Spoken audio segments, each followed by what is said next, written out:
Hello, that's me again, and I try to stay afloat of the events and be current. And I think so. There is one thing which we need to talk about today regarding this Russian ultimatum, and this is why now.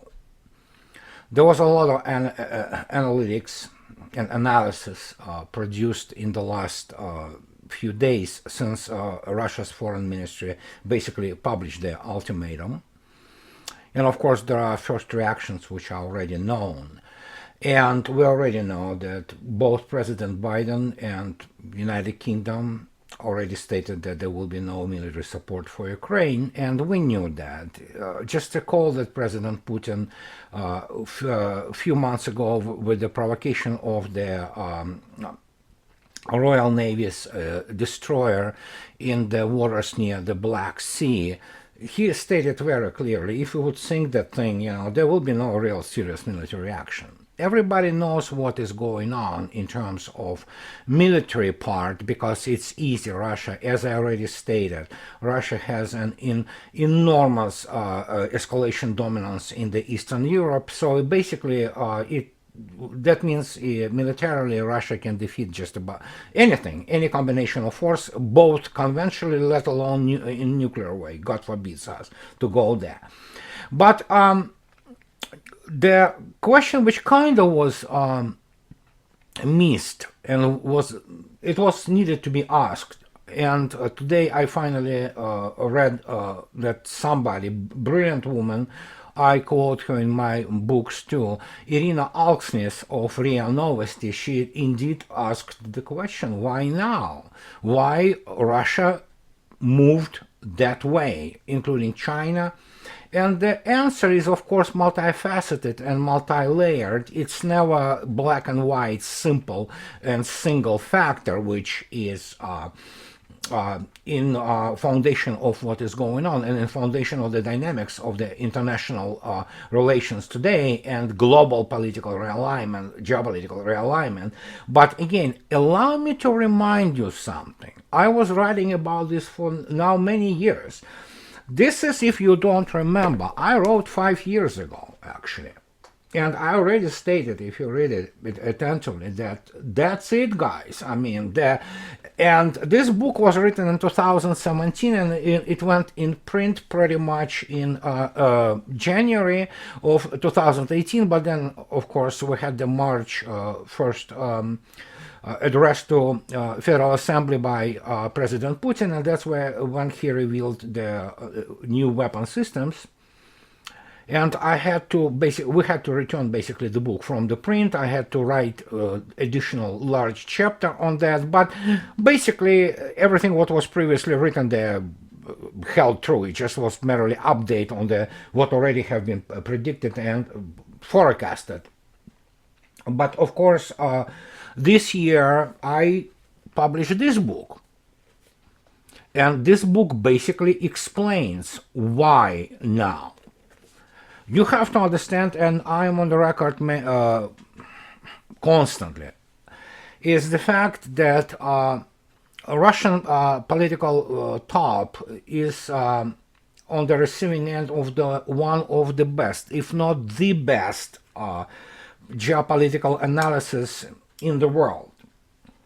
Probably the most self-aware and most situationally aware and tactically aware administration in the world today is in Kremlin. It's a combination of work by SVR, GRU, Russian diplomacy, other military and intel structures, and they provide a broad picture of the West and where it is going. And it is going down.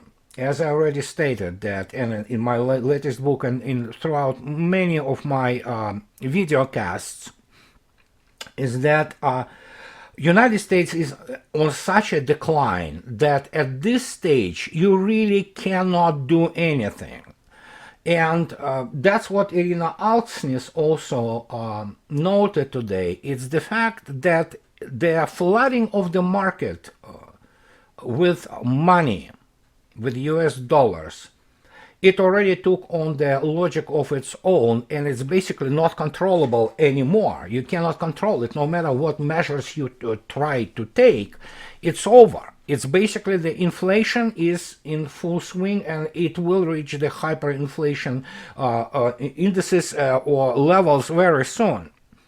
It is already horrendous anyway. So, and that is why Russia and China, knowing what's going on, they understood that they have to really kind of suppress this thing in terms of not allowing the war break out on conditions of the West. And that is why most likely, I'm not saying it's 100%, the first real serious pushback against combined West directly will be obviously in Ukraine. Apart from the fact that those people who matter, namely United States, well, UK doesn't, but I mean, it's the part and parcel of the Anglo-Saxon world, and when they say we're not going to interfere, for Russia, it's not enough anymore. So there are many scenarios in which Ukraine will be either regime changed or split in parts, or for starters, for warm-up, all NATO installations and military installations in Ukraine will be obliterated. They will be annihilated, and maybe Russia will just simply implode the front and allow LDNR forces to basically mop up what is needed in eastern Ukraine. Nobody really needs western Ukraine, and so that means that Russia is ready to go and ready to take this failed nation, or at least part of it, on its balance, because obviously while people in especially Western Europe still reside in this delusion that Russia's economy is smaller than that of Canada or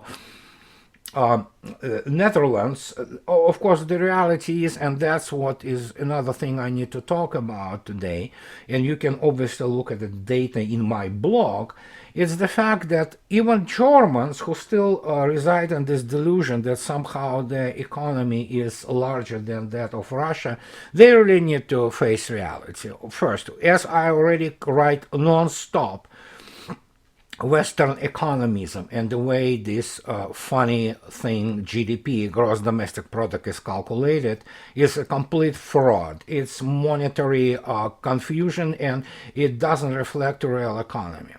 Russia's real economy is probably 2 to 3 times larger than that of Germany, and the only thing with Germany, which is the main locomotive of the European Union, and by the way, one of the real genuine articles in Russophobic policies of the European Union and NATO, Germany and huge parts of Germans, they hate Russia. So I'm always laughing that, somebody thinks that there is special relation between Russia and Germany. Yeah, there is special relation, but I mean, if you look at Germany's political top, I mean, this is one of the most Russophobic and sincerely Russophobic things. So I'm really done with this meme and this false dichotomy, so to speak, when that, oh gosh, Germany is anti-Russian because the United States makes them do it. No, it's pretty much on its own. So, and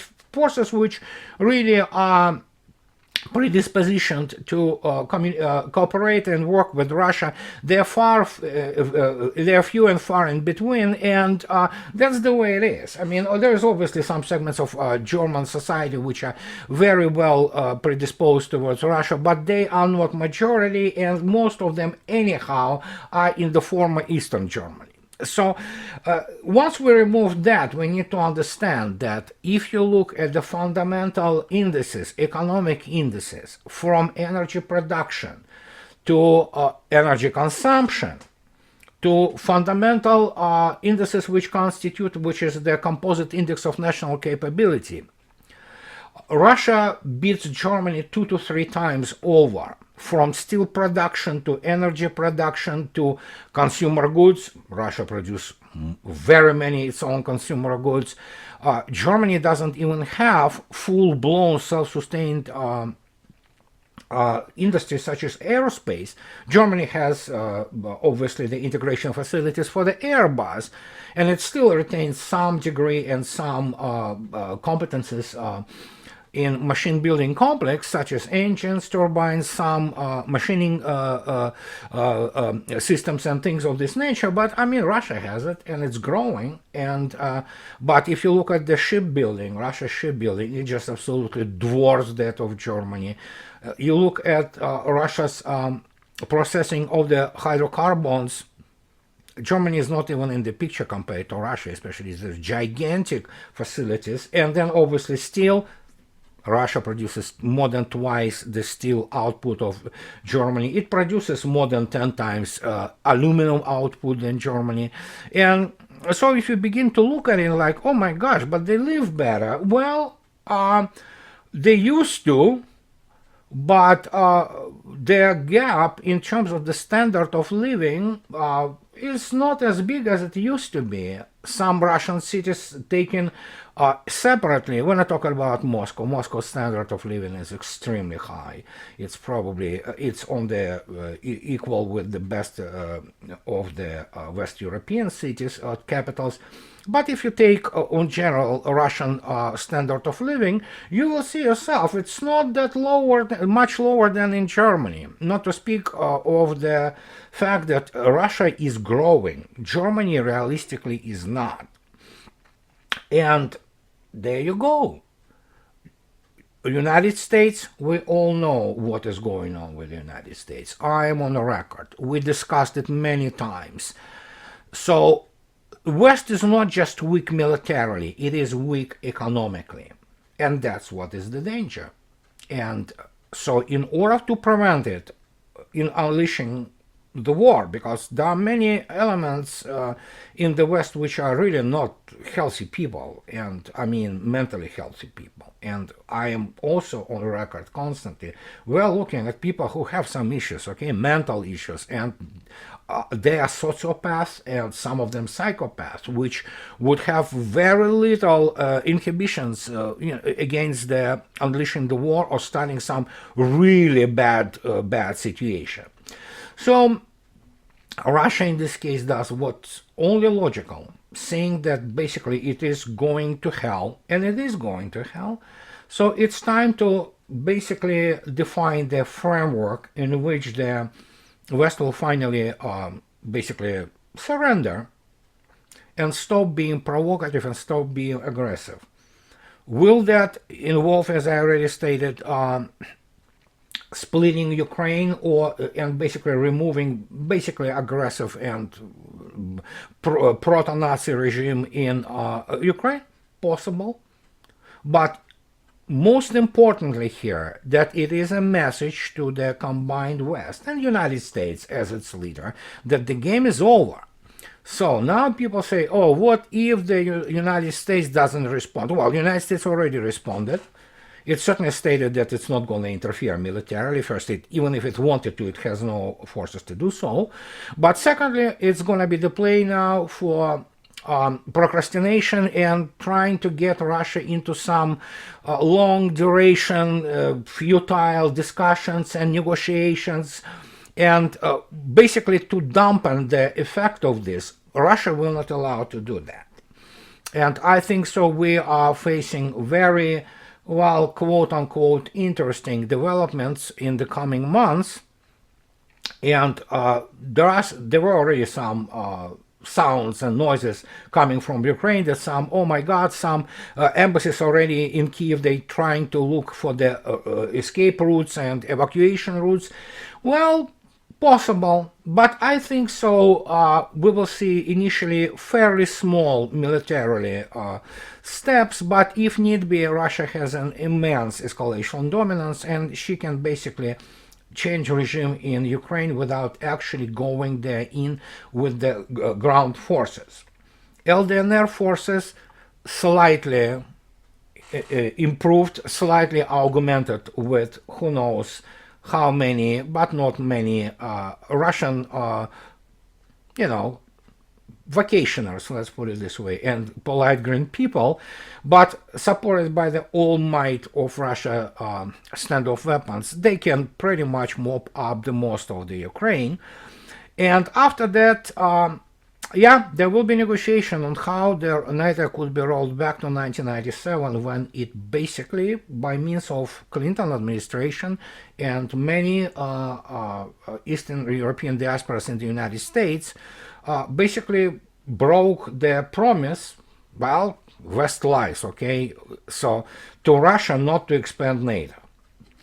So you will hear many, obviously, pompous statements like from NATO chairman Mr. Stoltenberg. The guy is nobody, basically. He is the figurehead, and he is absolutely incompetent to run any kind of serious military political bloc. But yeah, he'll be talking a lot. So Poland, Baltic states will be screaming, and of course Ukraine will be trying to do anything it can, up to the point of maybe even initiating, like the last chance the war, doing some provocation. I don't know what kind. They might start again, going into LDNR, Donbass territory, trying to get Russia in. And guess what? And I wrote the piece about it in my blog. Russia may indeed end up appearing on the battlefield, and then all bets are off. But economically, financially, Russia is basically independent from the West right now. China knows it, and Russia's interests, economic interests, are primarily now in Asia, and Europe is basically, it's up to Europe what it wants to do. And as I wrote just recently in my blog, separate countries in Europe, Italy, France, whatever, if they have something to say, hey, they go to Moscow and see if Moscow cares. Because basically, Russia's economic situation allows Russia to basically split from the West completely, and to basically shrink the mutual trade if need be. And it's West's loss, it's not Russia's. But again, it's difficult to convey the reality of Russian economy and Russian power, both political and military, to people who have no clue. Like this congressman from Arizona who wants to kill Russians. Many of them want to kill Russians, actually. I think so. It's the sour grapes and being a sore loser. And of course, the fact that basically the situation with the United States running from Afghanistan was orders of magnitude worse than what was happening in Vietnam. And that's also one of the reasons. So here we are. The situation and balance shifted dramatically into Russia's favor. And after that, the ultimatum is on the table, and basically United States, I'm not talking even about Europe. Europe is done, basically. But United States in the Zugzwang, no matter what it does right now, it's been the case for a long time now. But now, no matter what it does, it's the only thing United States can hope for is to do some PR actions, which, by the way, that's where the most of US politics is conducted. It's conducted in the virtual space because there is no real effective politics and policy making in the United States anymore. And it's only PR. Russia doesn't care if United States will present for its people that, oh yeah, we won Russia. You see, Russians go and talk to us. Doesn't matter. Russia pursues her own interests, and as I already stated before, so the final political objective is to roll NATO back to 1997, and then maybe start talking about new security structure in Europe, if Europe will exist as EU and NATO at that point of time. But again, Russia is done with Europe. This is absolutely clear. So, and again, Europeans can only themselves to blame. They elected those people. They elected Macron. They elected this new German government. So, you know what? People deserve government they choose. And nothing could be done about it. So this is the kind of off the cuff my thought about it. And again, look attentively at the economic indices. Obviously, I'm not calling on looking on military ones because I spoke too much about this already in terms of the military aspect of all that. But economic issue, some people need to really open their eyes on what Russia does, what Russia is economically, and where it is all going. And believe me, it's more than just Chinese brie plan and project. Russia has her own gigantic plans for Asia, and that really dwarfs what Europe may think it can do. So, and that's my talk for today with you. So, as always, for my Western friends, and please subscribe and please support me if you can on Patreon, and I'll be talking to you pretty soon. If you will not see me before, Merry Christmas to you all and all the best. If you'll see me, then I'll wish you Merry Christmas once more. But that's it for today. Thank you very much for your attention. See you later. Bye bye.